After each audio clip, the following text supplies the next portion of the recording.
El sonido del coche de mi hijo Santiago deteniéndose frente a la casa fue como una campana anunciando el fin de mi paz. Los domingos por la tarde solían ser silenciosos, melancólicos, pero este traía consigo un estruendo que yo ya presentía en el alma. Desde la ventana de la sala, oculta tras la cortina de encaje que mis propias manos tejieron, los vi bajar. Bianca, mi nuera, se estiraba como una gata satisfecha después de su fin de semana de lujo, mientras Santiago sacaba las maletas del maletero con ese aire de cansancio que siempre lo acompañaba cuando estaba con ella. Observé sus movimientos, el giro de la llave en la cerradura, y escuché el primer clic metálico de la frustración. El sonido seco de una puerta que se niega a abrirse fue, en ese instante, el primer compás de la sinfonía que estaba a punto de desatarse. Fue el primer muro que yo había levantado, visible y sonoro, después de tantos años de construir fortalezas invisibles dentro de mí. La reacción de Bianca no se hizo esperar. Su voz, siempre un tono más alta de lo necesario, cortó el aire tibio de la siesta. «¿Qué pasa, Santiago? ¿Por qué no abre?», preguntó, aunque su tono no era de duda, sino de acusación inminente. Vi cómo su rostro, maquillado con esmero para disimular su verdadera expresión, se contraía en una máscara de impaciencia. Le arrebató las llaves a mi hijo y lo intentó ella misma, con una fuerza desmedida, como si pudiera doblegar al metal con su pura voluntad. El rechinar de la llave, negándose a girar una y otra vez, fue la banda sonora de su creciente furia. Yo, desde mi puesto de observación, sentí cada uno de sus intentos fallidos como un golpe en mi propio pecho, una mezcla extraña de miedo y, por primera vez en mucho tiempo, una punzada de firmeza. Sabía que había iniciado algo irreversible, un camino sin retorno, y su ira era la confirmación de que había tocado el nervio exacto que necesitaba. Santiago, como siempre, intentó calmarla con palabras suaves que eran como echar agua en aceite hirviendo. «Tranquila, mi amor. Debe ser un error. La cerradura se habrá atascado», le decía, mientras su mirada se desviaba nerviosamente hacia la ventana donde yo estaba, como si pudiera sentir mis ojos sobre él. Esa debilidad suya, esa incapacidad de enfrentar la situación, de defenderme incluso antes de saber qué pasaba, fue lo que más me dolió. Él era mi hijo, la persona por la que había sacrificado mis sueños, y ahí estaba, encogiéndose ante la tormenta que era su esposa, dispuesto a culpar a una cerradura antes que a considerar la posibilidad de que su madre, finalmente, había dicho basta. Cada palabra conciliadora que le dirigía a ella era una pequeña traición para mí, una más en una lista que se había vuelto demasiado larga para seguir ignorando. Su falta de carácter era el combustible que Bianca necesitaba. La escena no tardó en atraer espectadores. Doña Elvira, mi vecina de la casa de al lado, salió a regar unas macetas que no necesitaban agua, con la antena del chisme completamente desplegada. Al otro lado de la calle, el señor Robles detuvo la limpieza de su coche para observar el drama gratuito. Yo sentía sus miradas curiosas como pequeños alfileres sobre mi piel. Mi casa, mi refugio, se había convertido en un escenario público donde se ventilaba mi vida, mis penas. Bianca, lejos de sentirse avergonzada, pareció crecerse con la audiencia. Levantó la voz, gesticuló, convirtiendo un problema doméstico en un espectáculo para todo el vecindario. La humillación ya no era privada, ya no se quedaba entre las cuatro paredes que me habían visto llorar en silencio tantas noches. Ahora se derramaba por la acera, manchando mi nombre, mi historia, frente a todos los que me habían conocido como una mujer discreta y respetable. Y entonces lo gritó, la frase que se clavaría en mi memoria para siempre, la que justificó cada lágrima y cada decisión que vendría después. Con los pulmones llenos de una furia teatral, apuntando con un dedo acusador hacia la ventana donde yo me escondía, le aulló a mi hijo, pero sus palabras eran para que todo el mundo las oyera. «Querido, no podemos entrar a la casa. Tu madre malvada cambió las cerraduras». La palabra «malvada» resonó en el silencio de la calle, rebotando en las fachadas de las casas y en mis oídos. ¿Yo? ¿Malvada? ¿Yo? ¿Que le había dado todo a su marido? ¿Que los había acogido bajo mi techo cuando no tenían a dónde ir? Esa acusación tan injusta, tan cruel. Fue como un relámpago que iluminó la oscuridad en la que había estado viviendo. El dolor fue agudo, profundo, pero debajo de él, algo nuevo y duro comenzaba a formarse. Una capa de hielo sobre el mar de mi tristeza. Detrás del visillo, mis manos temblaban, pero no solo de dolor. Era una vibración distinta, una corriente de energía que no había sentido en años, quizás décadas. La humillación pública, el veneno en la voz de Bianca, la cobardía en la postura de Santiago.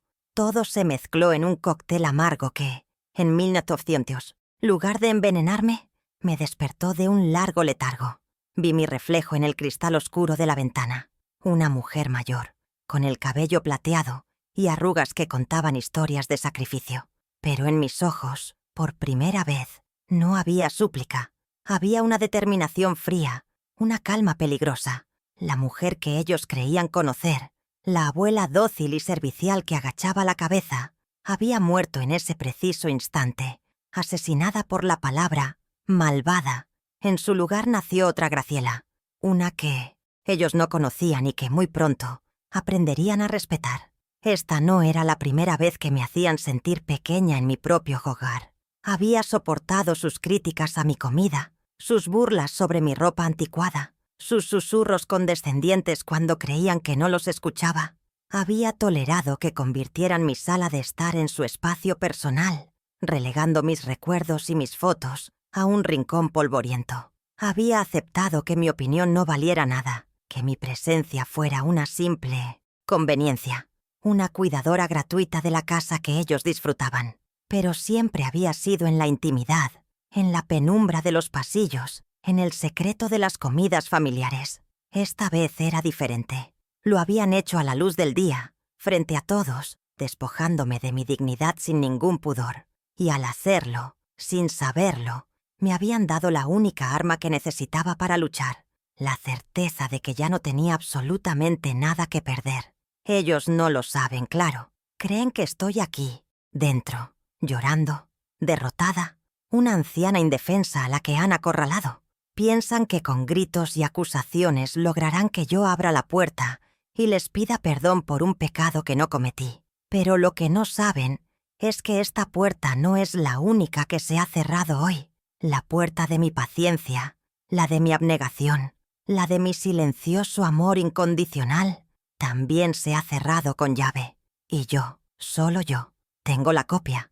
Desconocen que entre las viejas paredes de esta casa, en un cofre que huele a cedro y a recuerdos, duerme un secreto que es más fuerte que sus gritos, más sólido que el ladrillo y el cemento. Un secreto que cambiará las reglas del juego para siempre. Que griten, que se desesperen. La función apenas comienza, y el acto final, les juro, no será el que ellos esperan. Permítanme presentarme como es debido, más allá de la mujer que observaba tras la cortina. Mi nombre es Graciela Montoya, y tengo 68 años de vida a mis espaldas. Hace exactamente una década que la palabra viuda se adhirió a mi identidad, un título que al principio sentía como un abrigo de plomo y que, con el tiempo, aprendí a llevar con una resignada dignidad. Enviudé de mi Ricardo, el único hombre al que amé, y desde entonces mi mundo se encogió hasta caber en esta casa, en el perfume de las flores de mi jardín y en los recuerdos que se cuelan por cada rendija. La soledad se convirtió en mi compañera más fiel, una presencia constante que a veces me consuela y otras me recuerda todo lo que he perdido. Ser viuda para muchos es ser invisible, una sombra del pasado. Y durante mucho tiempo, yo misma llegué a creérmelo, permitiendo que mi propia luz se atenuara hasta casi desaparecer por completo. Esta casa, la que ahora es un campo de batalla, fue nuestro nido, el lugar que Ricardo y yo construimos con el sudor de nuestra frente y la argamasa de nuestros sueños. Cada ladrillo tiene una historia, cada baldosa del suelo ha sido testigo de los primeros pasos de mi hijo, de nuestras risas en las noches de fiesta, de mis lágrimas silenciosas cuando Ricardo enfermó. Él solía decir que una casa no son solo paredes, sino el corazón de la familia. Pero desde que él se fue, y especialmente desde que Bianca llegó, siento que el corazón de esta casa ha dejado de latir. Se ha convertido en un museo de mi vida pasada. Un lugar donde yo soy la única guardiana de unas reliquias que a nadie más le importan. Ellos ven paredes viejas y muebles anticuados. Yo veo el sillón donde mi esposo leía el periódico y la mesa donde cenábamos juntos cada noche. Un santuario profanado por la indiferencia. Mi rutina es sencilla, anclada en los pequeños rituales que me salvan del caos. Me levanto con el sol antes de que el resto del mundo haga demasiado ruido.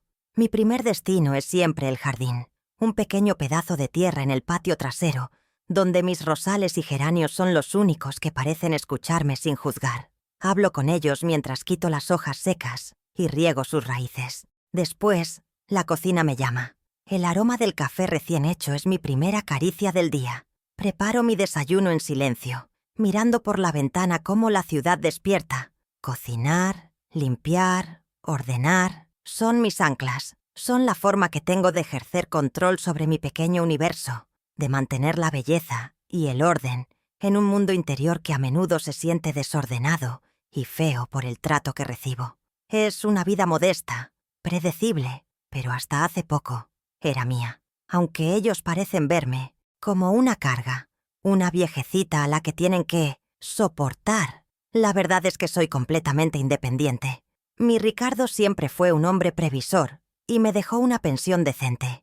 Y yo, que aprendí a estirar cada céntimo hasta convertirlo en dos, supe ahorrar e invertir con inteligencia a lo largo de los años. No necesito su dinero.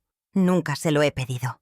De hecho, soy yo la que cubre la mayoría de los gastos de esta casa, desde los impuestos hasta las facturas de la luz y el agua. Detalle que ellos convenientemente olvidan. Esta estabilidad financiera es mi orgullo secreto. Una red de seguridad que tejí con paciencia y sacrificio. Es la prueba de que no soy la mujer desvalida que ellos pintan. Tengo mis propios recursos, mi propia fortaleza económica, y esa es una carta que he mantenido guardada contra mi pecho durante demasiado tiempo, esperando el momento adecuado para jugarla. Quien me viera ahora, tan callada y retraída, no reconocería a la Graciela de antes. Yo era una mujer de risa fácil y corazón abierto. Me encantaba recibir gente en casa, organizar comidas familiares los domingos donde el sonido de las conversaciones y las risas llenaba cada rincón. Tenía un círculo de amigas con las que jugaba a las cartas. Íbamos a tomar el té y compartíamos nuestras penas y alegrías. La vida, a pesar de sus dificultades, era una celebración. Ricardo siempre me decía que yo era el sol de nuestra casa, la que iluminaba los días grises con mi optimismo. Tenía opiniones, firmes y no temía expresarlas, siempre con respeto, pero con la seguridad de quien se sabe valiosa. Esa mujer vibrante y segura de sí misma parece ahora un fantasma, una versión lejana de mí que apenas logro recordar, sepultada bajo capas de desprecio y condescendencia. La llegada de Bianca a la vida de mi hijo fue como una helada tardía que quema las flores más bellas del jardín. Poco a poco, su presencia fue minando mi espíritu. Sus críticas constantes, disfrazadas a veces de consejos, eran como pequeñas gotas de veneno que caían día tras día. Si preparaba su plato favorito, ella decía que tenía demasiada sal. Si compraba un vestido nuevo, comentaba que el color no era apropiado para mi edad. Empecé a dudar de todo, de mi gusto, de mis habilidades, de mi propio juicio. Para evitar sus comentarios mordaces, dejé de invitar a mis amigas, dejé de opinar en las conversaciones. Me fui haciendo cada vez más pequeña, más silenciosa, hasta convertirme en un mueble más de la casa. Comencé a caminar de puntillas por mi propio hogar, midiendo cada palabra, cada gesto, en un esfuerzo agotador por no molestar, por no darle motivos para su desdén. Hay una vulnerabilidad que se instala en el corazón cuando la persona que tu hijo ama te desprecia. Recuerdo una tarde, hace unos meses, en la que horneé un pastel de manzana, la receta de mi madre, la favorita de Ricardo. El aroma llenó toda la casa y por un momento me sentí feliz. Cuando se lo ofrecí a Bianca, ella lo miró con una mueca de asco y dijo: «Ay, Graciela, con tanto azúcar, ¿no sabes que eso es veneno puro? Deberías cuidarte más a tu edad». Lo dijo delante de Santiago, quien, por supuesto, No dijo nada. Esa simple frase, lanzada con una ligereza cruel, me rompió por dentro. Me encerré en mi cuarto y no pude contener las lágrimas. Un comentario tan insignificante para ella fue para mí la confirmación de mi invisibilidad, la prueba de que ni siquiera el gesto más puro de amor, como hornear un pastel, podía llegar a su corazón de piedra. Pero incluso en la tierra más pisoteada, a veces brota una flor silvestre. Mi fuerza no ha desaparecido, solo ha estado latente, esperando la lluvia adecuada para despertar. Recuerdo cuando Ricardo murió, después del funeral, cuando la casa quedó en silencio y todos se fueron. Me encontré sola frente a una montaña de deudas y problemas burocráticos que él, en su enfermedad, había descuidado. Santiago, abrumado por su propio dolor, no supo cómo ayudarme. Fui yo, con mis 60 años recién cumplidos, quien aprendió a lidiar con bancos, abogados y oficinas de gobierno. Pasé meses organizando papeles, negociando pagos y poniendo en orden nuestras finanzas. Lo hice sola, en silencio, sin pedir ayuda a nadie. Descubrí en mí una capacidad de lucha que no sabía que poseía. Esa misma mujer, esa guerrera silenciosa, es la que está hoy detrás de la cortina, recordando que ya ha enfrentado tormentas mucho peores que los gritos de una niña malcriada. Mi cocina es mi último bastión. Cuando amaso el pan, siento las manos de mi madre enseñándome. Cuando preparo el estofado, recuerdo a Ricardo diciendo que nadie en el mundo lo hacía como yo. Cada receta es un conjuro contra el olvido, una forma de mantener vivos a los que se han ido. Es mi lenguaje, mi forma más sincera de decir «te quiero». Pero Bianca ha intentado arrebatarme hasta eso. Ha llenado la despensa con sus productos orgánicos y sin gluten. Ha criticado mis métodos anticuados y ha dejado de comer mis platos, prefiriendo pedir comida a domicilio. Ha intentado silenciar mi lenguaje, convencer a Santiago de que mi comida es pesada y poco saludable. Pero el fuego de mi cocina sigue encendido, y es en ese fuego donde ahora estoy forjando la paciencia y la estrategia para la batalla que se avecina. Mi cocina será el cuartel general de mi silenciosa revolución. Así que aquí estoy, Graciela Montoya, una mujer de 68 años partida en dos. Una es la que ellos ven, una anciana frágil, sumisa y anclada en el pasado, una figura decorativa en la casa que ellos consideran suya. La otra es la que está resurgiendo de sus cenizas, la viuda que aprendió a ser fuerte en la soledad, la madre que sacrificó todo por su hijo y la mujer que, finalmente, ha entendido que la dignidad no se negocia. Ellos han cometido el grave error de subestimarme, de confundir mi paciencia con debilidad y mi silencio con aceptación. No saben que dentro de esta aparente fragilidad vive un roble con raíces profundas y han sacudido ese roble con demasiada fuerza. Ahora tendrán que enfrentar la sombra que proyecta y la tormenta que se está gestando en sus ramas. ¿Y tú? ¿Qué habrías hecho en mi lugar? Cuéntamelo en los comentarios. No tengo más hijos que mi Santiago. Él fue mi todo, la luz que iluminó mi vida tras la partida de Ricardo. Lo crié para que fuera un hombre de bien, un hombre honorable y, sobre todo, un hijo agradecido. Recuerdo sus manos pequeñas aferrándose a las mías, sus ojos llenos de admiración cuando le contaba las historias que mi abuela me contaba a mí. Él era un niño dulce, cariñoso, siempre preocupado por si yo estaba cansada o si necesitaba ayuda con las compras. Para mí, él no era solo mi hijo, era el depositario de todos mis sueños, la continuación de la historia de amor que había empezado con su padre. Ese lazo, que yo creía inquebrantable como el acero, comenzó a oxidarse y a debilitarse el día que permitió que otra persona me faltara al respeto en su presencia, sin decir una sola palabra. El amor de madre, créanme, es inmenso, pero el dolor de la decepción lo es igualmente. Todo cambió cuando Bianca entró en su vida. Al principio, como cualquier madre, me alegré por él. Pensé que había encontrado a una buena mujer con quien construir su propio nido, su propia felicidad. Pero pronto empecé a notar los cambios sutiles. Santiago dejó de visitarme con tanta frecuencia. Las llamadas se hicieron más cortas, más impersonales. Cuando venía, sus ojos ya no me Buscaban con la misma complicidad de antes. Parecía estar siempre en guardia, como si temiera decir algo que pudiera molestar a Bianca.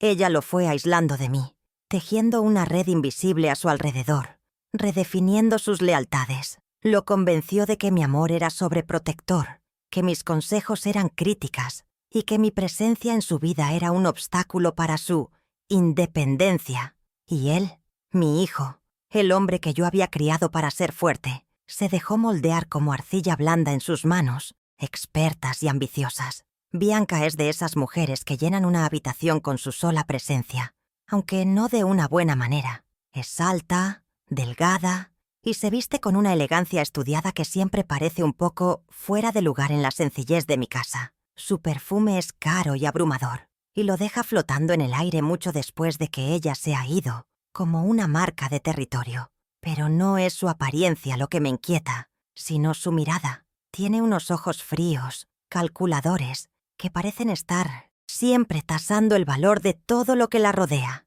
Los muebles, la vajilla y, por supuesto, a las personas. Desde el primer día me di cuenta de que no me veía como una persona, sino como un accesorio en la vida de Santiago, uno anticuado y molesto del que había que deshacerse. Habla con una dulzura artificial que no logra enmascarar el filo cortante de sus intenciones, una amabilidad de fachada que se desmorona al menor contratiempo. Su motivación principal, y esto lo entendí muy pronto, es una sed insaciable de estatus y dinero. Bianca no se casó con mi hijo, se casó con la idea de la vida que un ingeniero exitoso como él podría proporcionarle. Ella ve mi casa no como un hogar, sino como un activo inmobiliario. Sueña con demolerla y construir un edificio moderno de apartamentos o vender el terreno por una fortuna. Me ve a mí como la guardiana de ese tesoro, un obstáculo viviente entre ella y la vida de lujo que cree merecer. Su desprecio no es personal en el fondo, es estratégico. Cada crítica a mi forma de vida, cada humillación, es un intento de desgastarme, de hacerme sentir tan incómoda y miserable que termine por cederles la casa e irme a un asilo. No es maldad pura, es algo peor. Es la ambición desmedida que ha matado por completo su empatía y su humanidad. Recuerdo perfectamente la primera vez que vino a cenar. Yo me había esmerado durante todo el día preparando una cena especial, con el mantel bueno y las copas de cristal que solo usaba en ocasiones importantes. Ella entró, recorrió la sala con la mirada y, en lugar de un cumplido, soltó con una risita condescendiente. ¡Ay, qué casa tan vintage! Tiene potencial, pero necesita una reforma urgente. Todo esto es tan de los años 70. Lo dijo como si me estuviera haciendo un favor, como si su opinión fuera un regalo. En ese momento sentí cómo el aire se helaba. Miré a Santiago, esperando que dijera algo, que defendiera el hogar donde creció, el esfuerzo de sus padres, pero él solo sonrió, nervioso, y le dijo: «Sí, mi amor, tienes buen ojo para el diseño». Esa noche comprendí que había perdido a mi hijo y que la guerra por mi hogar acababa de empezar. La tensión fue creciendo con los años, como una mala hierba que nadie se molesta en arrancar. El incidente más doloroso, antes del de las cerraduras, ocurrió en la última Navidad. Había invitado a mis 2 hermanas y a sus familias, una reunión que para mí era sagrada. Bianca insistió en encargarse de la decoración y llenó mi casa de adornos, fríos y minimalistas que no tenían nada que ver conmigo. Durante la cena, mi hermana menor elogió mi bacalao, una receta familiar. Bianca, sin dudarlo un segundo, intervino: «Está un poco salado, ¿no crees? La cocina tradicional tiene ese problema. Es muy pesada. Por eso yo prefiero la cocina de autor». Lo dijo en voz alta, para que todos en la mesa la oyeran. La humillación fue tan profunda que sentí ganas de levantarme y desaparecer. De nuevo Santiago permaneció en silencio, como si no hubiera escuchado nada. La pasividad de mi hijo es, quizás, la herida más profunda de todas. Bianca es la que empuña el cuchillo, pero es Santiago quien me sujeta para que ella pueda apuñalarme sin errar el tiro. Su silencio es un grito de complicidad. Cuando intento hablar con él, a solas, siempre tiene una excusa para ella. «Mamá, no lo tomes personal. Ella es muy directa. Es su forma de ser». O «estás exagerando. Solo fue un comentario sin importancia. Ha normalizado la falta de respeto, la ha convertido en un rasgo de carácter de su esposa que todos debemos aceptar. No se da cuenta, o no quiere darse cuenta, de que cada vez que la disculpa, me está invalidando a mí, a mis sentimientos. Me está diciendo, sin palabras, que la felicidad de su esposa es más importante que la dignidad de su madre. Y esa es una traición que quema más que cualquier insulto directo.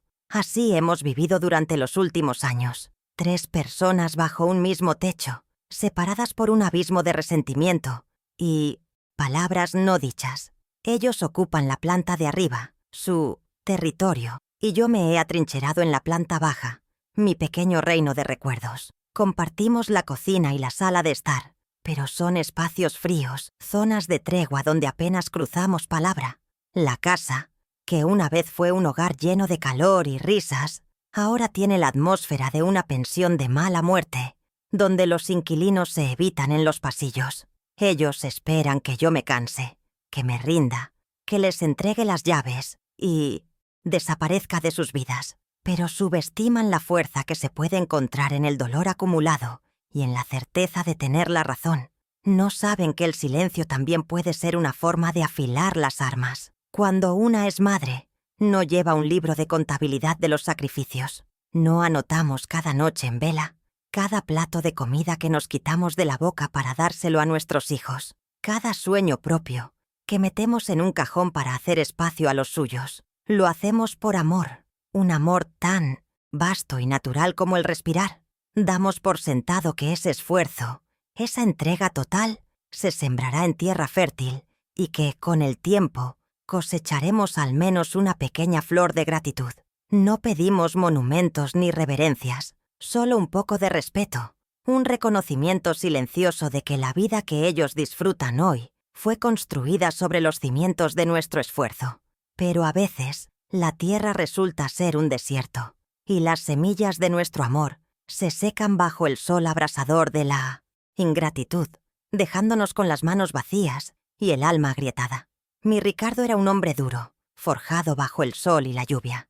Trabajaba en la construcción, un oficio que le robó la juventud de la espalda y le llenó las manos de callos tan gruesos que a veces, cuando me acariciaba, sentía la lija suave de su piel. Se levantaba antes del amanecer y regresaba a casa cubierto de polvo y cemento, con un cansancio que se le metía hasta los huesos. Pero nunca, ni una sola vez, lo escuché quejarse. Cada viga que levantaba, cada pared que construía, lo hacía pensando en Santiago. Este sudor, mi vieja, es para que nuestro muchacho no tenga que sudar como yo. Es para que él construya su futuro con un lápiz y no con un pico, me decía por las noches, mientras yo le curaba las heridas de sus manos. Su cuerpo fue el andamio sobre el que se edificó la carrera de nuestro hijo. Y mientras Ricardo construía edificios ajenos, yo me dedicaba a cocinar en las cocinas de otros. Pasaba horas de pie, rodeada de ollas humeantes y sartenes chisporroteantes, preparando banquetes para familias que tenían más de lo que yo podría soñar en 7 vidas. El aroma del solomillo a la pimienta, de los postres con nombres franceses, se impregnaba en mi ropa, en mi pelo. Llegaba a mi casa oliendo a una abundancia que no me pertenecía, para sentarme a la mesa a comer un guiso sencillo, pero hecho con amor. A veces, los patrones me daban las sobras, y yo las recibía con una gratitud que me avergonzaba. Alimentaba a los hijos de los ricos mientras me preocupaba por si la leche alcanzaría para toda la semana en mi propia casa. Fue una vida de contrastes amargos, de servir lujos para poder pagar las necesidades básicas. Fuimos un equipo, Ricardo y yo, una maquinaria perfectamente engrasada que funcionaba con el combustible del amor por nuestro hijo. Apenas nos veíamos. Cuando él llegaba de la obra, yo estaba saliendo para servir una cena en alguna casa elegante. Nos cruzábamos en la puerta. Nos dábamos un beso rápido que sabía a polvo y a especias y nos deseábamos suerte. «Cuídate, mi amor», nos decíamos. Esas pocas palabras eran todo nuestro romance en aquellos años, todo nuestro dinero. Cada céntimo que ganábamos con tanto esfuerzo iba a parar a una vieja lata de galletas que guardábamos debajo de la cama. Esa lata no contenía solo monedas y billetes arrugados. Contenía nuestras esperanzas, nuestras renuncias, las horas de sueño perdidas y los años de nuestra vida invertidos en un único y sagrado propósito: la educación de Santiago. Los años de la universidad fueron los más duros. La carrera de ingeniería era cara. Los libros, los materiales, el transporte. Cada matrícula era como una montaña que debíamos escalar juntos. Dejamos de comprarnos ropa. Aprendí a remendar los pantalones de Ricardo una y otra vez, hasta que las rodillas eran un mapa de parches. Olvidamos lo que era salir a cenar, ir al cine, tomar unas vacaciones. Nuestras únicas salidas eran al supermercado, con una lista y una calculadora, para asegurarnos de no gastar ni un peso de más. Nuestros amigos nos invitaban a paseos, a fiestas, y siempre teníamos que inventar una excusa.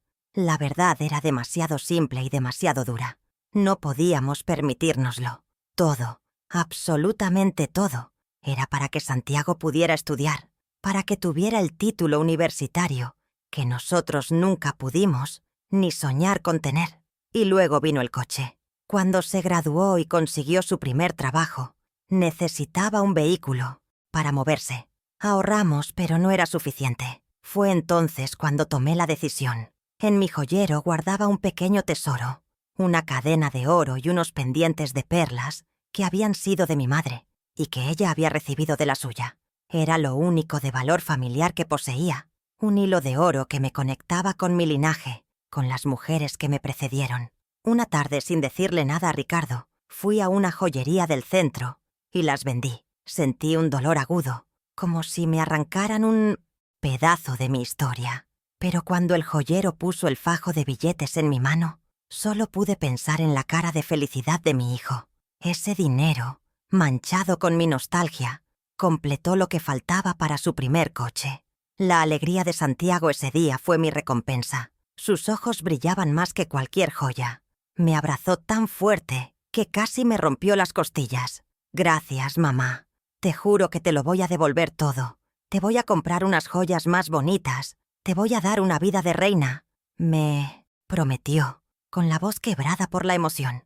Yo le creí. En ese momento cada sacrificio pareció haber valido la pena. Vi en él al hombre exitoso y agradecido en el que siempre había soñado que se convertiría. Pero las promesas, a veces, se las lleva el viento, y los recuerdos de los sacrificios ajenos se desvanecen con la misma facilidad con la que se adquieren nuevas y costosas posesiones. Esa imagen de su gratitud juvenil es ahora una fotografía amarillenta y dolorosa en el álbum de mi memoria.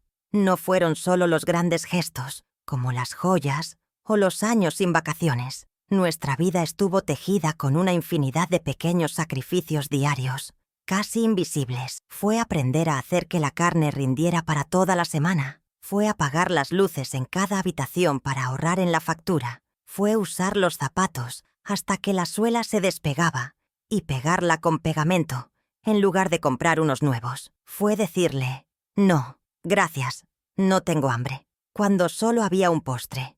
Y éramos 3 en la mesa. Fue tejerle bufandas y jerseys para que no pasara frío, aunque mis manos se resintieran por la artritis. El amor, a menudo, no está en los grandes actos heroicos, sino en la suma constante y silenciosa de estas pequeñas renuncias que día a día van construyendo la felicidad de otro a costa de la propia.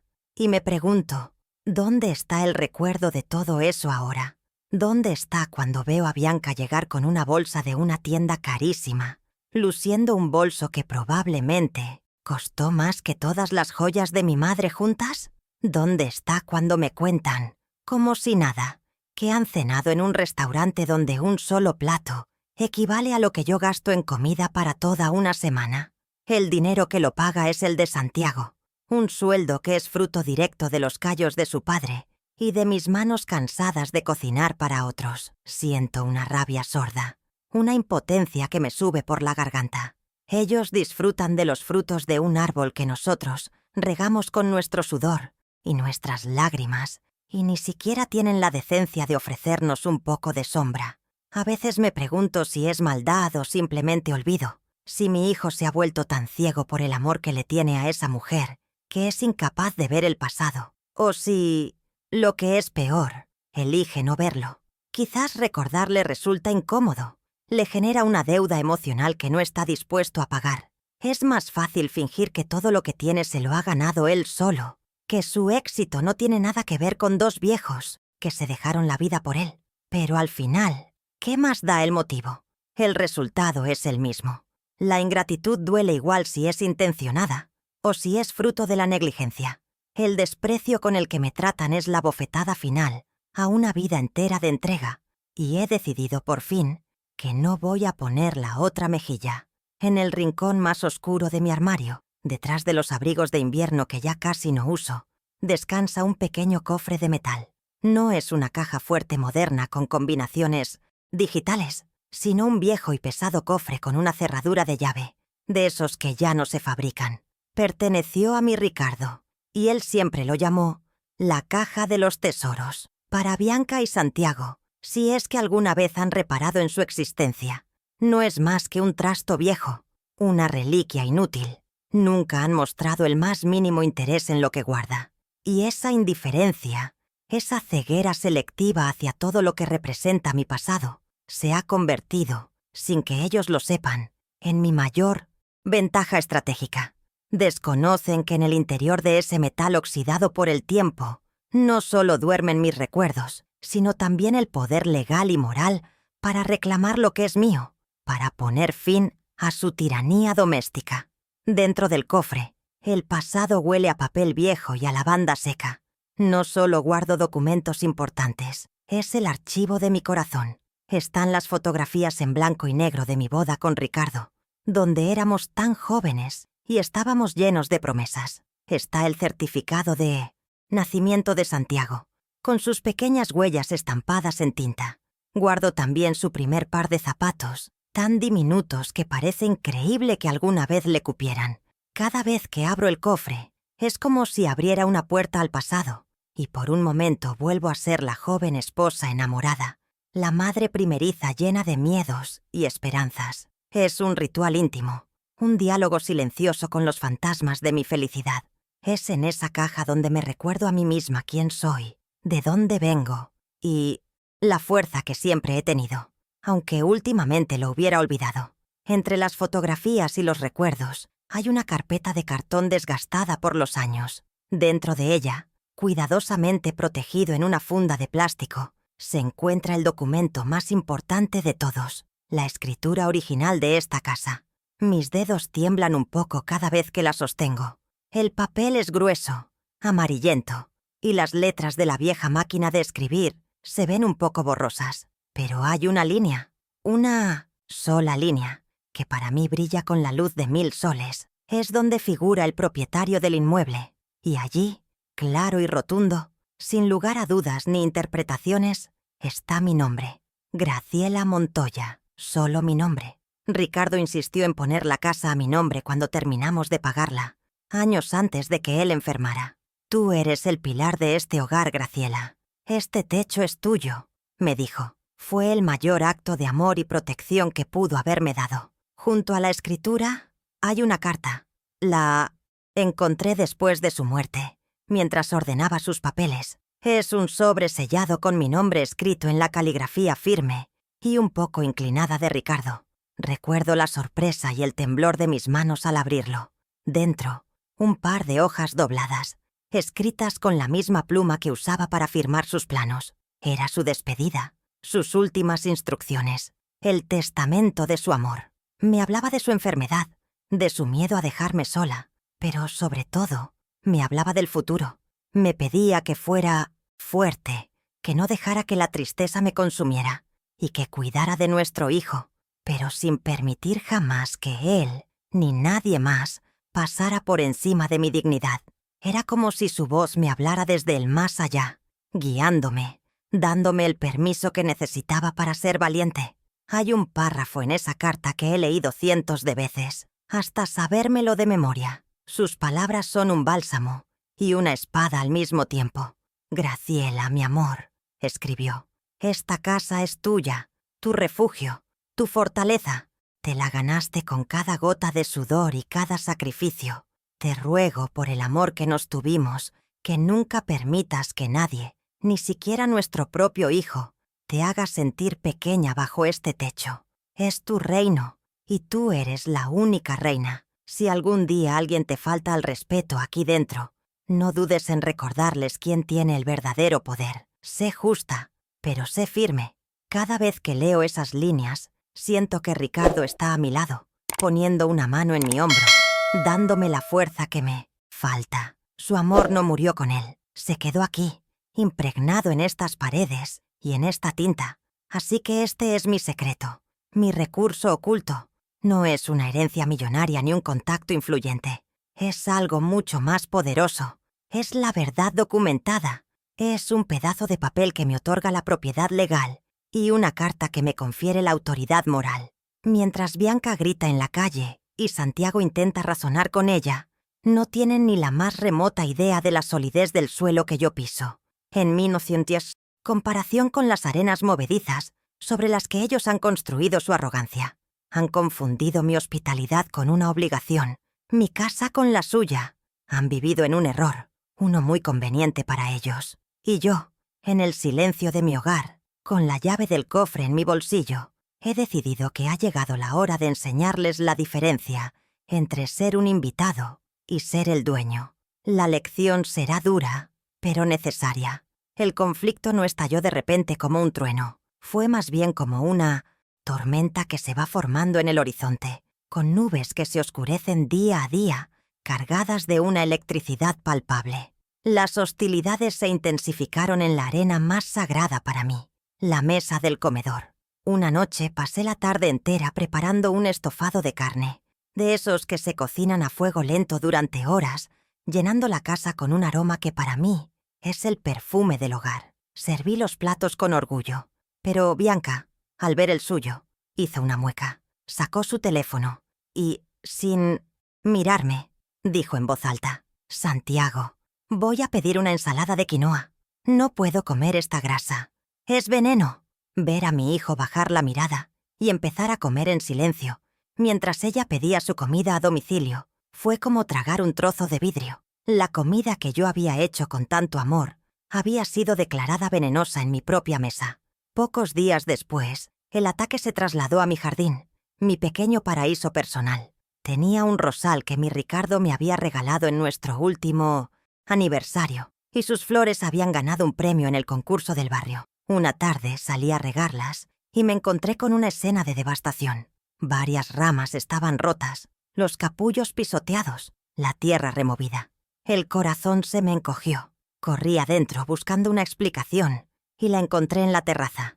Bianca estaba desenvolviendo un enorme y moderno sillón de exterior. Cuando le pregunté casi sin aliento por mis rosas, se encogió de hombros con indiferencia.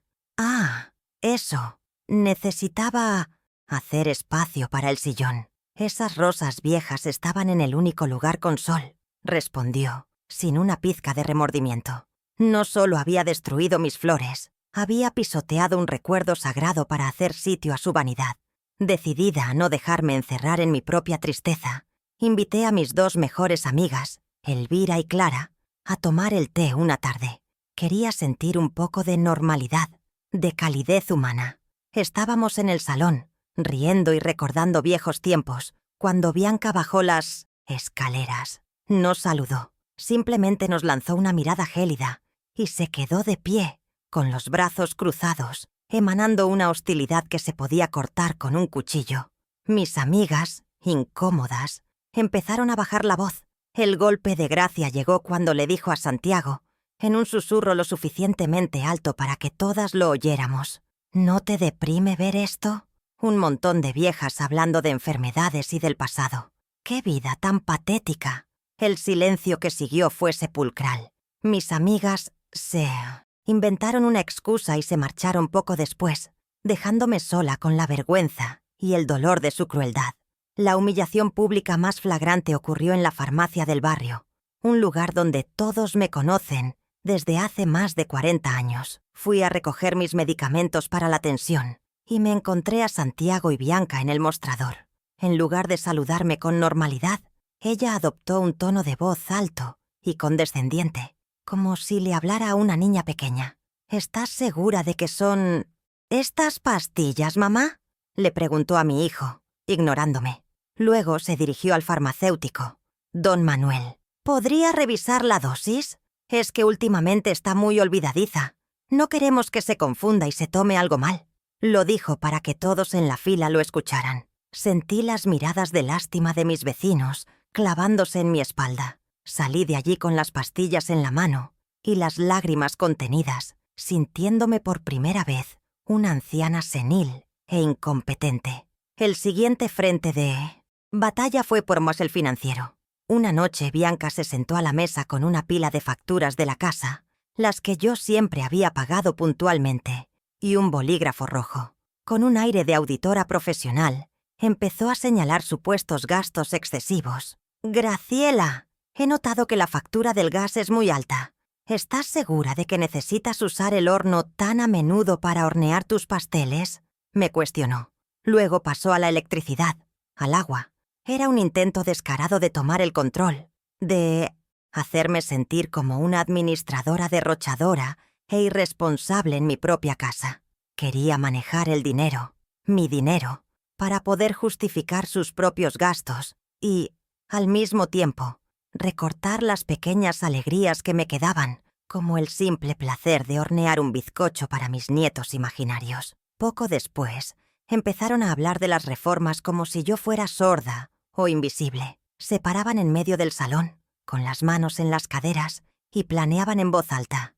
«Esta pared la tiramos, unimos la sala con la cocina para crear un espacio abierto», decía Bianca, mientras sus manos dibujaban líneas en el aire. «Y todos estos muebles viejos, hay que deshacerse de ellos. Necesitamos algo más minimalista, más moderno», añadía Santiago, mirando mi vitrina, la que mis padres me regalaron como si fuera un montón de leña. No me consultaban, no me pedían opinión.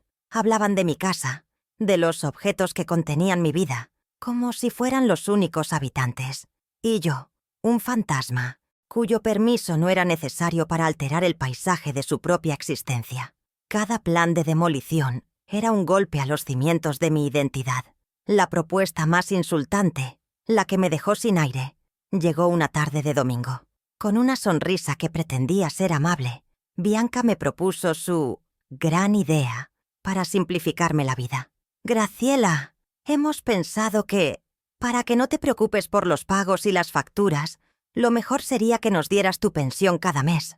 Nosotros administraríamos todo, el dinero de la casa, y te daríamos una pequeña asignación semanal para tus gastos personales, para tus cositas», dijo, como si me ofreciera un regalo.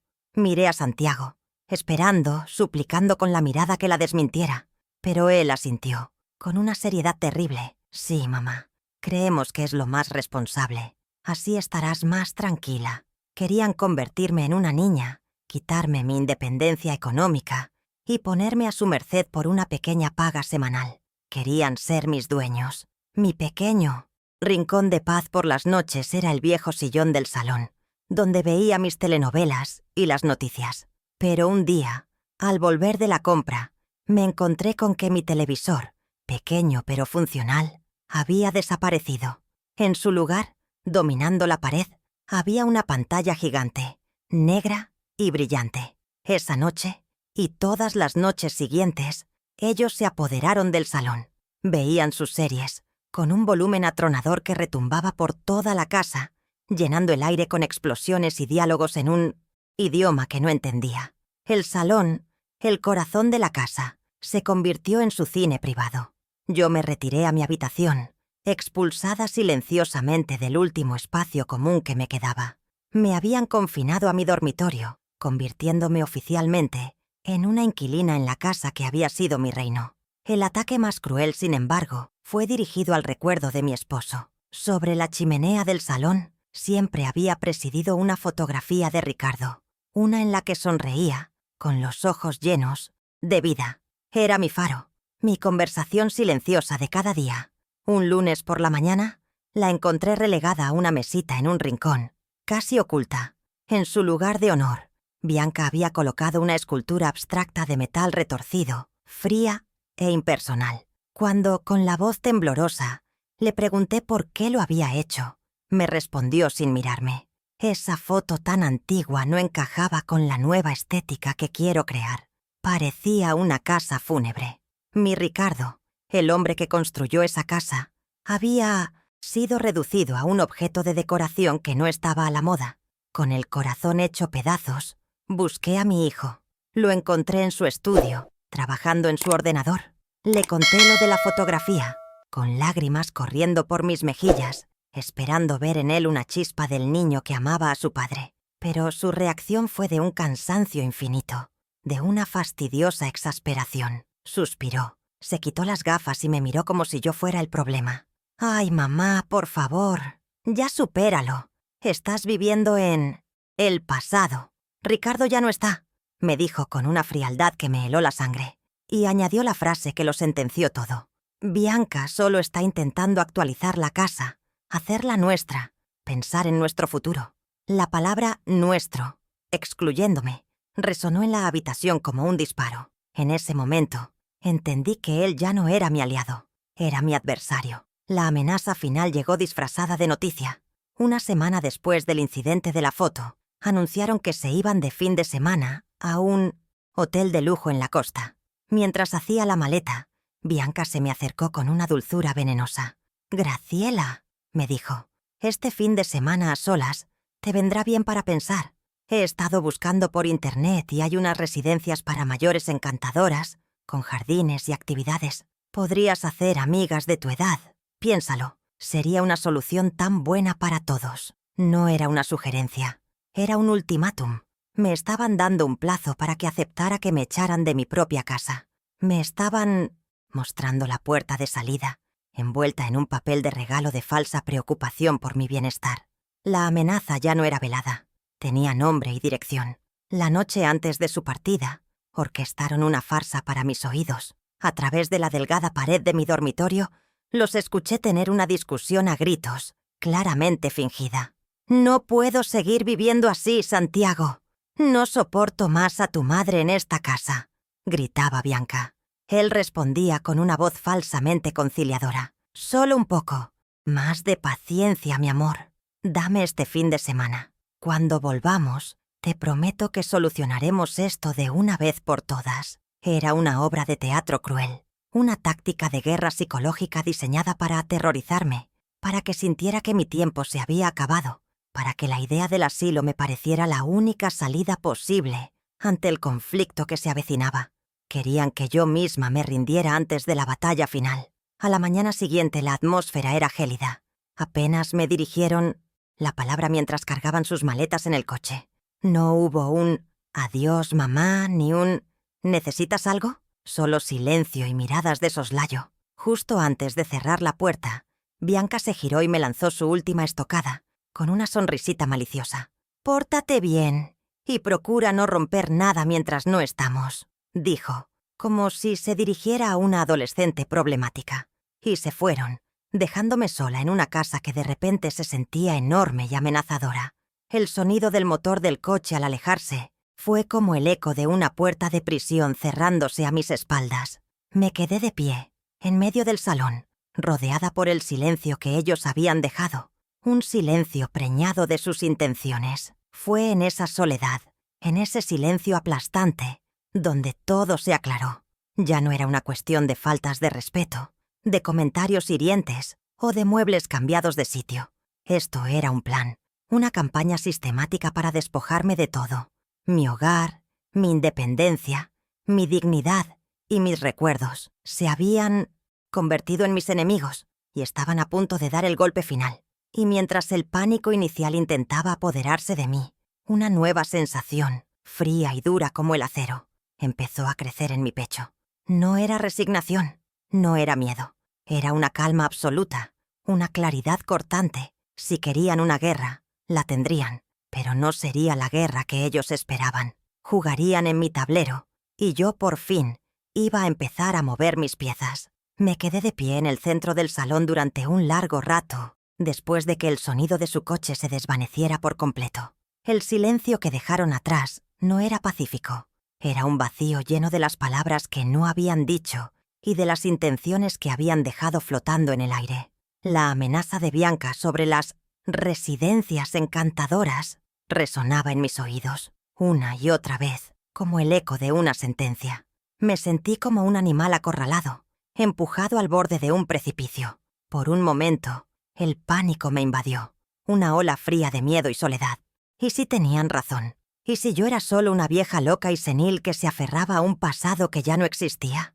La duda, esa terrible serpiente, intentó enroscarse en mi corazón, susurrándome que me rindiera, que aceptara mi derrota para, al menos, tener un final tranquilo. Fue entonces cuando mis ojos se posaron en la mesita del rincón.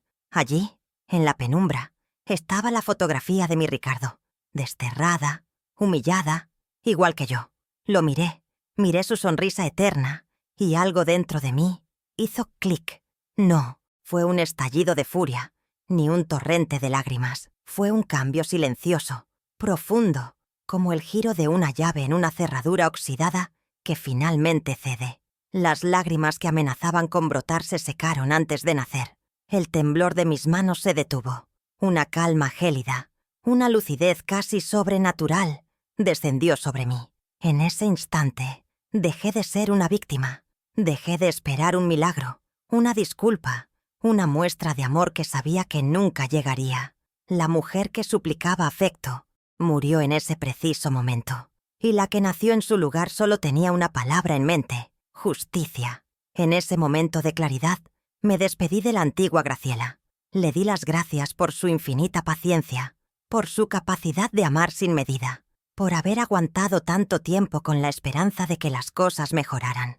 Lloré por ella un instante, por su corazón ingenuo y sus sueños rotos, pero entendí que esa mujer ya no podía protegerme. Su bondad había sido confundida con debilidad y su amor utilizado como un arma en su contra. Para sobrevivir a lo que venía, necesitaba a otra persona al mando. Necesitaba a la Graciela que había negociado con los bancos tras la muerte de Ricardo, a la mujer pragmática que sabía leer la letra pequeña de los contratos. La batalla que se avecinaba no se ganaría con ruegos ni con estofados hechos con amor, sino con estrategia, con la ley de mi parte y con un corazón firme como una roca. Mi primer movimiento fue deliberado y ceremonial. Subí a mi dormitorio, abrí el armario y saqué el viejo cofre de metal. La llave giró suavemente en la cerradura. Dentro, todo estaba como siempre, un universo en miniatura a salvo de la tiranía de Bianca. Ignoré las fotos y los zapatitos de bebé. Fui directamente a la carpeta de cartón y extraje la escritura y la carta de Ricardo. No las leí por nostalgia, sino como un soldado que repasa sus órdenes antes de entrar en combate. Las palabras de mi esposo ya no eran un consuelo, eran mi autorización, mi mandato legal y moral. Es tu reino, y tú eres la única reina, había escrito. Y yo, en ese momento, acepté la corona y el poder que conllevaba. Era hora de dejar de ser una reina en el exilio dentro de mi propio palacio. Con los documentos en mi regazo, busqué mi vieja agenda de teléfonos, esa reliquia de un tiempo sin móviles ni contactos digitales. Las páginas estaban amarillentas y olían a tiempo guardado. Busqué la letra F hasta que encontré el nombre: Dr. Figueroa, el abogado que había sido el mejor amigo de Ricardo, el padrino de mi hijo. Mi dedo recorrió el número y lo marqué en el teléfono fijo de la sala. Mi pulso era firme. Mi voz, cuando él contestó, sonó clara y segura, sin un atisbo del temblor que me había acompañado durante los últimos años. No le conté toda la historia de dolor y humillación. Me limité a los hechos, a la situación actual, a la amenaza velada. No necesitaba su lástima. Necesitaba su consejo profesional, su pericia legal. La conversación con el doctor Figueroa fue breve, pero me dio todo lo que necesitaba. Su voz, al otro lado de la línea, era la personificación de la calma y la autoridad. Escuchó mi relato sin interrumpirme, haciendo solo un par de preguntas clave. Cuando terminé, su respuesta fue inmediata y tranquilizadora. «Graciela, no tienes absolutamente nada de qué preocuparte. Legalmente, estás en una posición inexpugnable. La casa es tuya, y solo tuya. Tienes todo el derecho del mundo a decidir quién vive en ella», me dijo. Luego, Me dio las primeras instrucciones, claras y precisas, como un médico recetando el remedio exacto para una enfermedad. Lo primero que vas a hacer, ahora mismo, es cambiar todas las cerraduras de las puertas exteriores. Es tu derecho, es tu protección, sentenció. Apenas colgué con el abogado. Tomé las páginas amarillas, otro vestigio de mi mundo que ahora se convertía en una herramienta de poder. Busqué en la sección de cerrajeros y elegí uno que ofrecía servicio de urgencia 24 horas. Marqué el número y, con la misma voz calmada y decidida, solicité el cambio de todas las cerraduras de la casa. Quiero las más seguras que tenga. No me importa el precio, le dije al hombre que me atendió. Me dio una hora estimada de llegada. Cuando colgué el teléfono por segunda vez, me sentí diferente. Cada llamada había sido un paso, un acto de afirmación, una baldosa más en el camino de regreso hacia mí misma. Estaba tejiendo una red de protección a mi alrededor, usando las herramientas del mundo, que ellos despreciaban por anticuado. Una vez que las llamadas estuvieron hechas, un nuevo tipo de silencio se instaló en la casa. Ya no era un silencio opresivo y expectante, sino un silencio de fortaleza, de control. Caminé por las habitaciones y por primera vez en años las sentí verdaderamente mías. El aire parecía más ligero, más fácil de respirar. Me senté en mi sillón, el que ellos habían despreciado, y esperé al cerrajero. Ya no era la mujer que se escondía tras las cortinas, temblando, de miedo.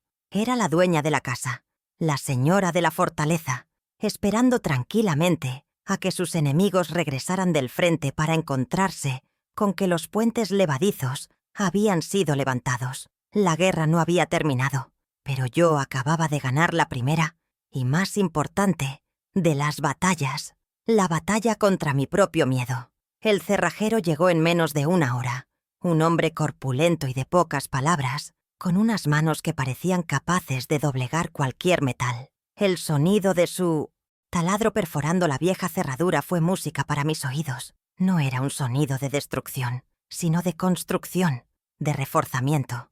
Cada tornillo que quitaba era un eslabón roto de la cadena de mi sumisión. Cada pieza nueva que instalaba era un ladrillo más en el muro de mi nueva fortaleza. Mientras él trabajaba, yo preparé un café y se lo ofrecí en una de mis tazas buenas. Me miró con cierta sorpresa, pero asintió con gratitud. En ese simple gesto de hospitalidad, sentí que recuperaba mi rol de dueña de casa, pero esta vez bajo mis propios términos, ofreciendo cortesía no por obligación, sino por elección. Cuando terminó, me entregó un juego de llaves completamente nuevas, brillantes y afiladas. El peso en mi mano era distinto al de las llaves antiguas. Se sentían sólidas, contundentes, como un cetro o una insignia de poder. Eran la prueba física de mi decisión, la materialización de mi recién recuperada autoridad. Mientras le pagaba, el hombre me miró con una chispa de complicidad en los ojos, como si entendiera más de lo que aparentaba. Son las mejores que hay, señora. Nadie que usted no quiera va a poder entrar aquí, me dijo. Esas palabras fueron una bendición. Cerré la puerta detrás de él, eché la nueva cerradura por primera vez, y el sonido, un clac, rotundo y seguro, fue la afirmación más satisfactoria que había escuchado en la última década. Mi hogar estaba, por fin, sellado y a salvo. Sin embargo, en el silencio que siguió, una pequeña punzada de pánico intentó abrirse paso. ¿Qué has hecho, Graciela? ¿Estás segura? Me susurró una voz interior, la voz del miedo y la costumbre. Me senté en el sillón, con las llaves aún apretadas en mi puño, y por un segundo dudé de mi propia fortaleza. ¿Tendría el valor de llevar esto hasta el final? Para acallar esa duda, volví a leer la carta de Ricardo. Sus palabras, una vez más, fueron mi ancla. Sé justa, pero sé firme. Esto no era un acto de maldad, como el que Bianca me atribuía. Era un acto de justicia. No era venganza. Era la legítima defensa de mi dignidad. Me estaba defendiendo a mí misma y estaba honrando la última voluntad del hombre que me amó y quiso protegerme incluso desde la tumba. La duda se disipó como la niebla al sol. Mi primera pequeña victoria no tardó en llegar. A la mañana siguiente, un camión de reparto se detuvo frente a la casa. 2 hombres corpulentos, bajaron una caja enorme que, sin duda, contenía el ostentoso sillón de exterior de Bianca. Los observé desde la ventana mientras tocaban el timbre una y otra vez. Obviamente no abrí. Los vi sacar sus teléfonos, hacer llamadas, probablemente a Santiago o a Bianca, quienes, estando de viaje, poco podían hacer. Después de unos 20 minutos de intentos frustrados y murmullos de fastidio, se dieron por vencidos. Con un esfuerzo considerable, volvieron a subir la caja al camión y se marcharon. La sensación de satisfacción fue inmensa. Sin mover un dedo, sin decir una palabra, su propio mundo de consumismo y arrogancia se había vuelto en su contra. Mi silencio era un arma más poderosa de lo que jamás imaginé. ¿Ves cómo, a veces, las pequeñas acciones silenciosas pueden generar grandes cambios? Si estás de acuerdo, déjame un like en este video. Y si quieres saber qué pasó cuando volvieron, suscríbete y activa las notificaciones. Al día siguiente, acudí a mi cita con el Dr. Figueroa. Su despacho, con sus paredes forradas de libros de leyes y sus muebles de madera oscura, olía a seriedad y a conocimiento. Me sentí protegida entre aquellas paredes. Le mostré la escritura y la carta de Ricardo. Él las leyó con atención y una lenta sonrisa, mezcla de tristeza por su amigo y de satisfacción profesional, se dibujó en su rostro. Ricardo siempre fue un hombre inteligente y previsor, dijo, casi para sí mismo. Luego me miró, y su tono se volvió enérgico. Graciela, esto es irrefutable. Tienes todas las de ganar. No te preocupes por nada. Me explicó con detalle el procedimiento a seguir. ¿Qué decir si llamaban a la policía? ¿Y cómo redactaríamos una notificación formal para que abandonaran la vivienda? Salí de su oficina con un plan de batalla claro y la confianza de tener un general experimentado a mi lado. Siguiendo el consejo del abogado, mi siguiente parada fue mi sucursal bancaria. La gerente, la señora Alicia, me conocía desde que abrí mi primera cuenta de ahorros con Ricardo. Le pedí una reunión privada. No necesité entrar en detalles escabrosos. Simplemente le expliqué que, por motivos personales, quería reforzar la seguridad de mis finanzas. Le conté, con una versión editada de la verdad, que mi hijo y su esposa estaban intentando ayudarme a gestionar mi dinero, pero que yo prefería mantener mi independencia. Ella comprendió al instante, con esa sabiduría que dan los años de tratar con familias y sus complejidades. Me ayudó a cambiar todas mis claves, a establecer alertas de seguridad en mi teléfono y a poner una nota en mi cuenta especificando que solo yo, en Mathews, persona y con identificación, podía realizar cualquier operación. Esa misma tarde, mientras aseguraba mis finanzas, mi teléfono móvil vibró. Era Santiago. Mi corazón dio un vuelco, pero recordé las instrucciones de mi abogado. No contestes. Deja que hablen. Sus mensajes serán nuestra mejor prueba. Dejé que la llamada se perdiera, y minutos después saltó la notificación del buzón de voz. Su mensaje, lejos de mostrar preocupación por mí, estaba cargado de un fastidio mal disimulado. «Mamá, ¿dónde estás?», contesta el teléfono. «Bianca está como loca preguntando por un paquete que tenía que llegar hoy. Llámame cuando escuches esto, es importante. Importante para ellos, para sus compras, para su comodidad.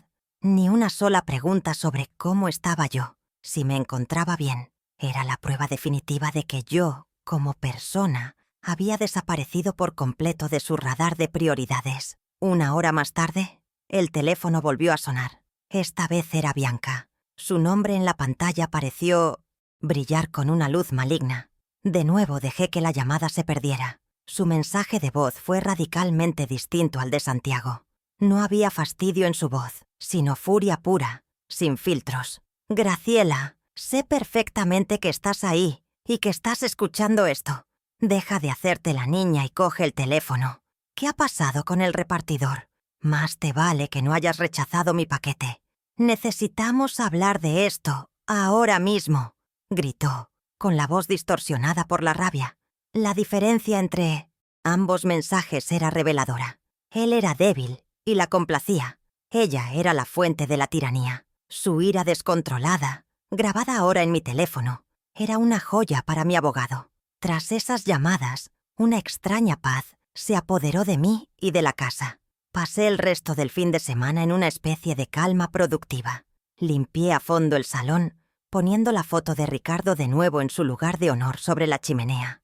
Cociné mis platos favoritos, solo para mí, disfrutando de cada bocado sin temor a la crítica. Puse la música de mi juventud, los boleros que bailaba con Ricardo, y dejé que su sonido llenara cada rincón, expulsando los fantasmas de la tensión y el desprecio.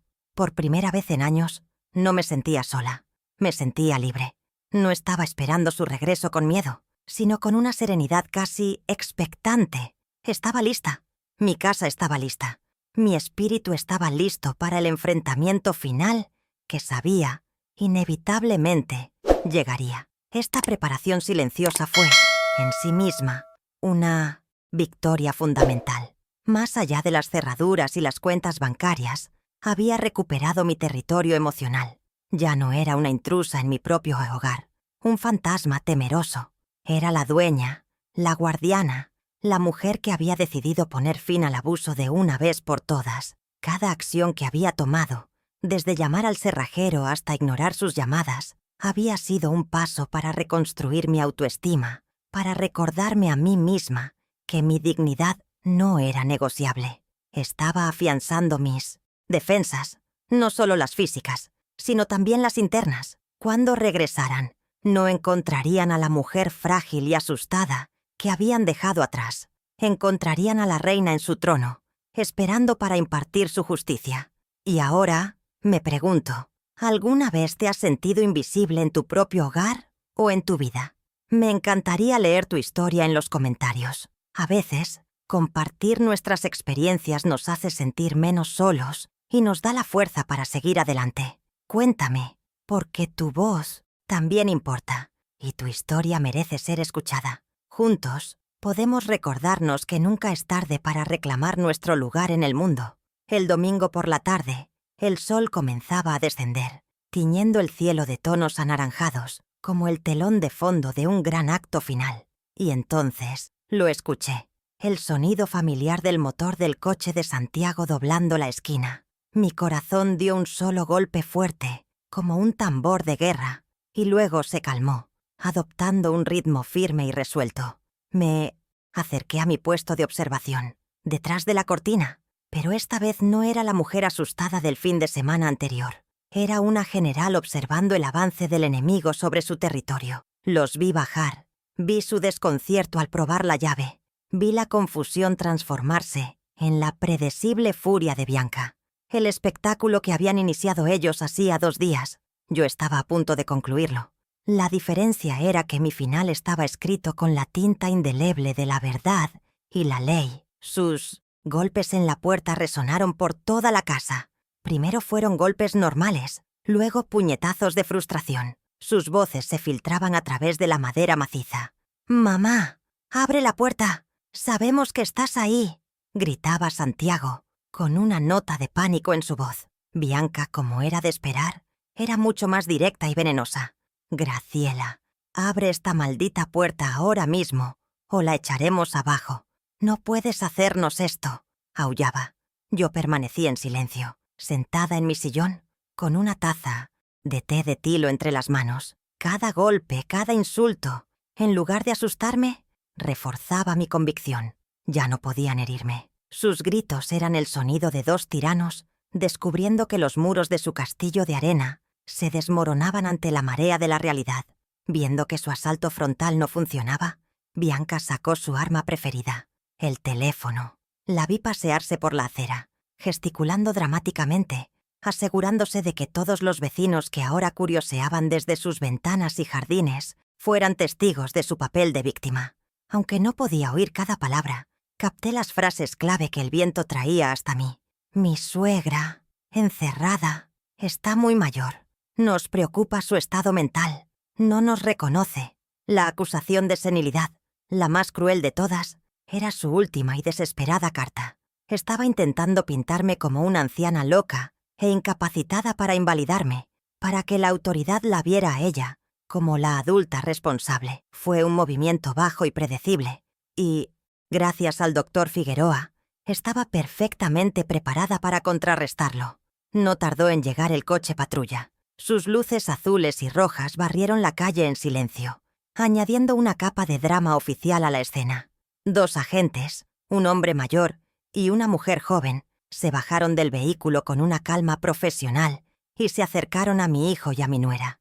Vi cómo Bianca les contaba su versión de la historia, con lágrimas de cocodrilo y gestos de angustia fingida. Santiago, a su lado, asentía, reforzando la mentira, completando su traición. Los vecinos ya no disimulaban. Estaban en la calle, formando un semicírculo, esperando el desenlace de la telenovela de la tarde. Sentí sus ojos sobre mi casa, sobre mi puerta cerrada. Era el momento. El doctor Figueroa, que había llegado discretamente por la puerta trasera hacía una hora, puso una mano tranquilizadora en mi hombro. «Vamos, Graciela, es la hora de la verdad», me dijo. Respiré hondo y giré la llave en la cerradura. El sonido metálico pareció acallar todos los demás ruidos de la calle. Abrí la puerta y salí al porche, con la cabeza bien alta, seguida por el doctor Figueroa, que llevaba un maletín de cuero en la mano. La cara de Bianca al vernos fue una obra de arte. Su expresión de víctima se congeló, transformándose en una máscara de pura estupefacción y rabia. Santiago palideció, retrocediendo un paso instintivamente. El murmullo de los vecinos se detuvo de golpe. La aparición de un abogado en escena cambiaba por completo el guión que ellos habían escrito. Ya no era una simple disputa familiar con una anciana supuestamente senil. Ahora era un asunto serio, un asunto legal, y sus rostros lo reflejaban con una claridad meridiana. Antes de que Bianca pudiera recomponerse y lanzar un nuevo ataque verbal, el doctor Figueroa se adelantó, proyectando una autoridad que silenció cualquier posible interrupción. «Buenas tardes, agentes. Soy el doctor Figueroa, abogado de la señora Graciela Montoya», dijo, dirigiéndose a los policías con un respeto formal. Luego, hizo un gesto hacia mí. «Me gustaría aclarar la situación, ya que parece haber un grave malentendido». Su tono era tranquilo, pero firme, el de un hombre acostumbrado a tener el control. Se interpuso físicamente entre ellos y yo, creando una barrera protectora. En ese momento, sentí que por fin alguien luchaba por mí, que no estaba sola en esta batalla. Fue como si una carga que llevaba años soportando se aliviara de mis hombros. El momento culminante había llegado. Con un movimiento deliberado, el doctor Figueroa abrió su maletín y extrajo la carpeta de cartón que yo conocía también. De ella sacó la escritura original de la casa.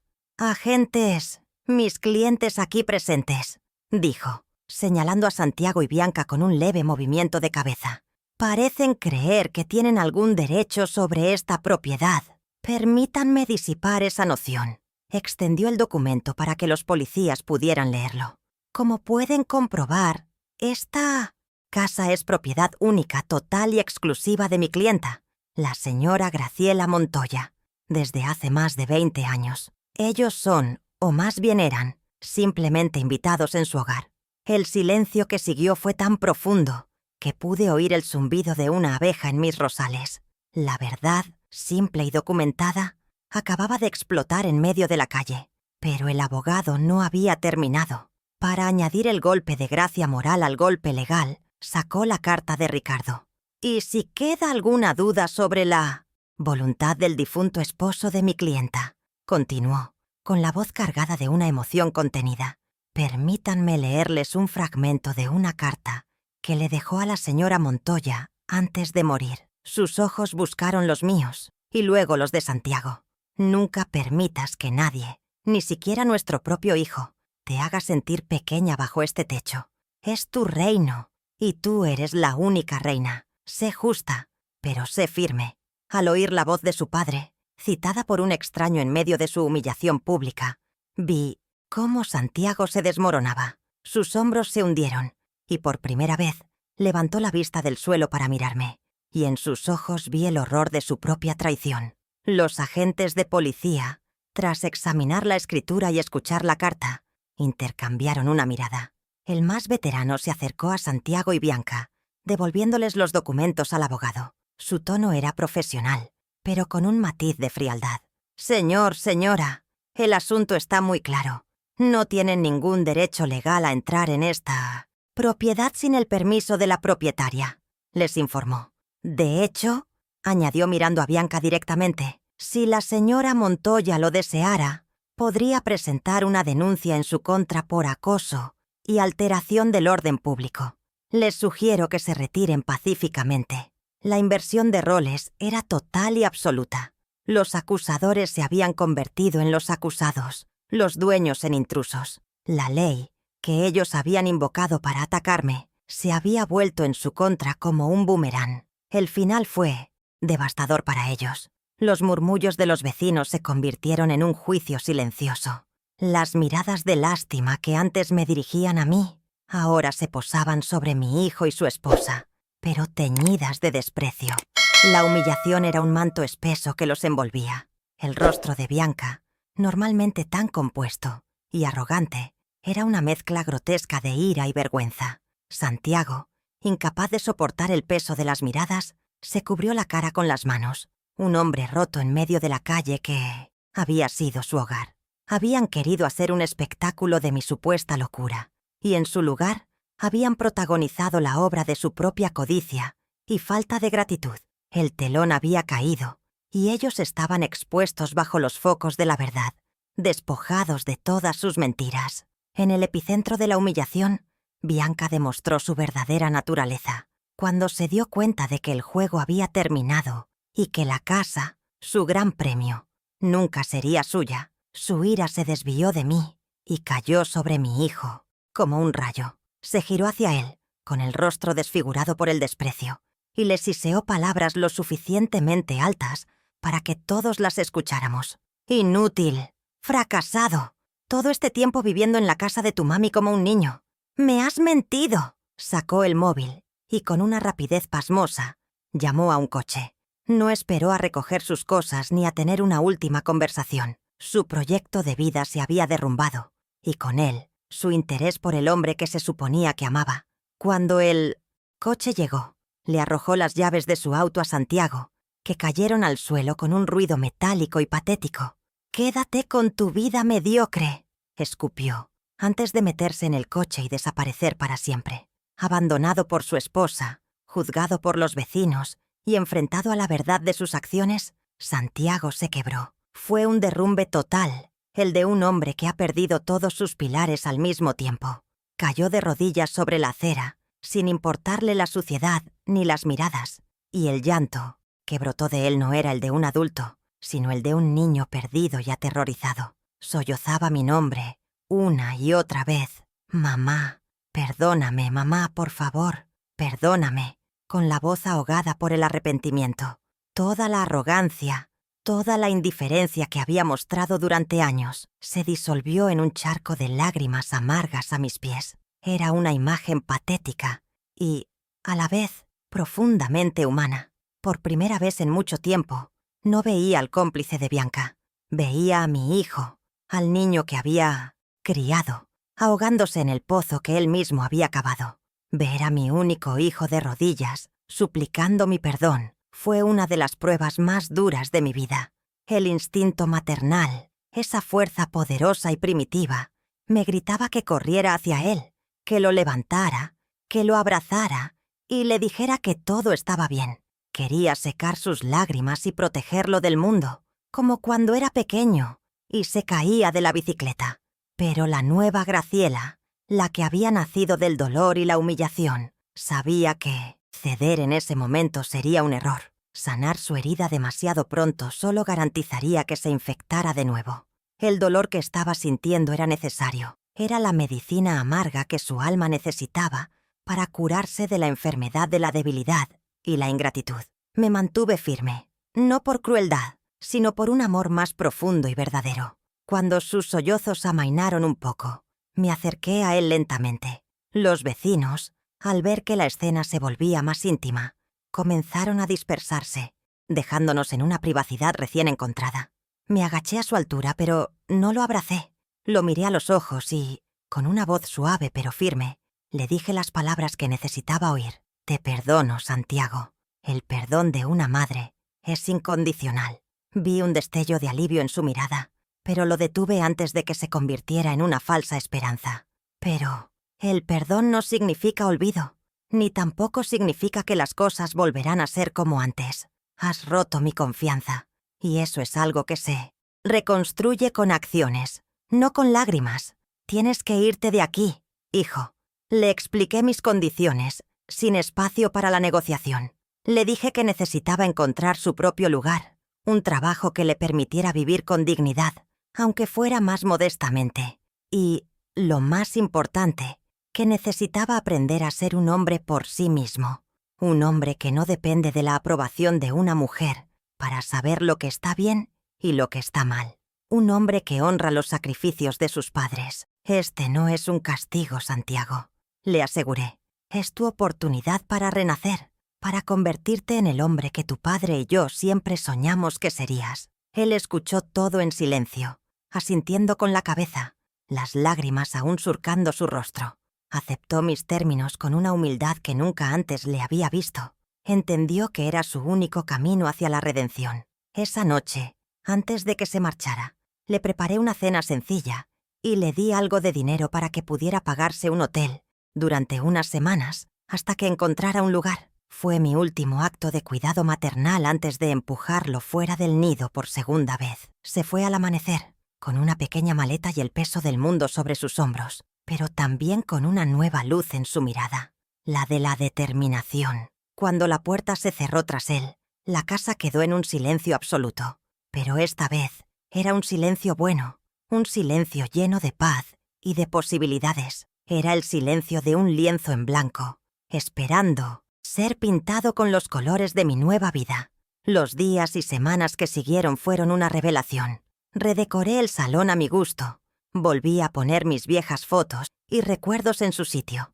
Invité a Elvira y a Clara a tomar el té, y reímos a carcajadas durante horas, sin miedo a ser interrumpidas o juzgadas. Volví a hornear, y el aroma a pastel de manzana y a pan recién hecho impregnó cada rincón de la casa, espantando los últimos fantasmas del perfume caro de Bianca. Me inscribí en un club de jardinería, hice nuevas amigas, empecé a caminar por el parque cada mañana. Dejé de ser la viuda invisible, la madre sufridora. Me convertí simplemente en Graciela, una mujer de 68 años que, por primera vez en su vida, estaba aprendiendo a ponerse a sí misma en primer lugar, sin culpa ni disculpas. La reconciliación con Santiago no ha sido un camino fácil, pero es un camino que estamos recorriendo. Me llama 2 veces por semana, puntualmente. Nuestras conversaciones son diferentes. Ya no me cuenta los logros de Bianca ni sus planes de lujo. Me pregunta por mis plantas, por mis amigas, por mi salud. Me cuenta de su nuevo trabajo, más humilde pero que, según él, lo hace sentir más orgulloso. Me habla de su pequeño apartamento de alquiler y de cómo está aprendiendo a cocinar por sí mismo. Aún no ha vuelto a entrar en esta casa. Ambos sabemos que todavía no es el momento, pero en su voz escucho un respeto y un cariño genuinos que creí perdidos para siempre. Estamos reconstruyendo nuestro lazo, no sobre las ruinas del pasado, sino sobre los cimientos nuevos y sólidos del respeto mutuo. Y por primera vez en mucho tiempo, tengo esperanza. Al mirar atrás a todo lo que ha sucedido, comprendo una verdad profunda sobre el amor de una madre. Siempre nos enseñan que debe ser incondicional, un océano infinito de paciencia y perdón. Y lo es, pero hemos confundido incondicional con ilimitado. Un amor sin fronteras de respeto se convierte en un territorio abierto al abuso y la conquista. Aprendí de la manera más dura que el corazón de una madre es un jardín, no un camino público. Requiere ser regado con gratitud, cuidado con gestos de cariño y protegido de las malas hierbas del desprecio. Permitir que lo pisotearan en nombre del amor incondicional no solo me marchitaba a mí, sino que también permitía que mi propio hijo se convirtiera en un hombre que no sabía valorar la belleza de ese jardín. A veces, la mayor prueba de amor es levantar una cerca para proteger lo que es sagrado. La lección más importante que esta tormenta me ha dejado es el valor incalculable de la dignidad. A lo largo de los años permití que me la quitaran poco a poco, en pequeños sorbos, hasta que casi me quedé seca. Acepté la crítica como opinión, la humillación como un malentendido y el desprecio como su forma de ser. Pero la dignidad no es algo que otros te dan, es algo que tú decides no ceder.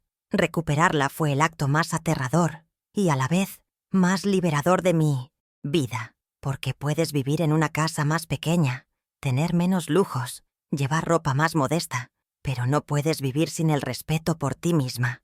Es el aire que respira el alma. Y mi historia es un recordatorio para todos, jóvenes y mayores, de que nunca, bajo ninguna circunstancia, es demasiado tarde para decir basta y reclamar el trono de tu propio reino. Esta casa, ahora llena de paz, me ha enseñado que los cimientos de una familia no son de ladrillo y cemento, sino de gratitud. Cuando ese cimiento se erosiona, toda la estructura se vuelve inestable. Mi hijo y su esposa disfrutaban del techo que mi esposo y yo construimos con nuestras manos doloridas, pero habían olvidado por completo el sudor y el sacrificio que se habían mezclado con la argamasa. Daban por sentada la sombra del árbol sin jamás pensar en las raíces que lo nutrían. La gratitud no es una deuda que se paga, es un reconocimiento que se vive a diario, en los pequeños gestos, en una palabra amable, en el respeto por la historia. Sin ella, el amor se convierte en una simple transacción, y la familia, en un grupo de extraños que comparten un apellido, pero no un corazón. En su ceguera, Bianca y Santiago solo veían el valor material de esta casa. Calculaban su precio en el mercado, soñaban con las reformas que la harían más valiosa, pero nunca entendieron su verdadero valor, el que no aparece en ninguna tasación. El valor de las risas de mi hijo cuando aprendía a caminar en este mismo salón. El valor de las cenas familiares alrededor de esta mesa. El valor de la mano de mi Ricardo sobre la mía, mientras veíamos llover desde la ventana. Ellos querían una propiedad, yo defendía un santuario, y al final, la vida nos dio a cada uno lo que buscábamos. Ellos se quedaron con el valor materialista de sus ambiciones, que resultó ser cero, y yo me quedé con el tesoro invaluable de mis recuerdos, mi paz y mi dignidad recuperada. Así que si algo les puedo dejar como reflexión final, es esto. Nunca confundan el amor con la sumisión. El verdadero amor, el que nutre y construye, siempre camina de la mano del respeto. Escuchen a sus mayores, honren sus sacrificios, porque en sus arrugas está escrita la historia que les permitió a ustedes tener una página en blanco para escribir la suya. Y recuerden siempre que el amor de una madre puede ser el refugio más seguro y el puerto más cálido. Un amor que todo lo perdona y todo lo soporta. Pero nunca olviden que ese amor incondicional no es una invitación a faltar al respeto, porque el corazón de una madre es infinito, pero su dignidad es, y siempre debe ser, inviolable. Si esta historia te ha conmovido o te ha hecho reflexionar, compártela con alguien que necesite escuchar este mensaje. A veces, una historia puede ser la chispa que enciende el coraje de otra persona. Gracias por acompañarme hasta el final.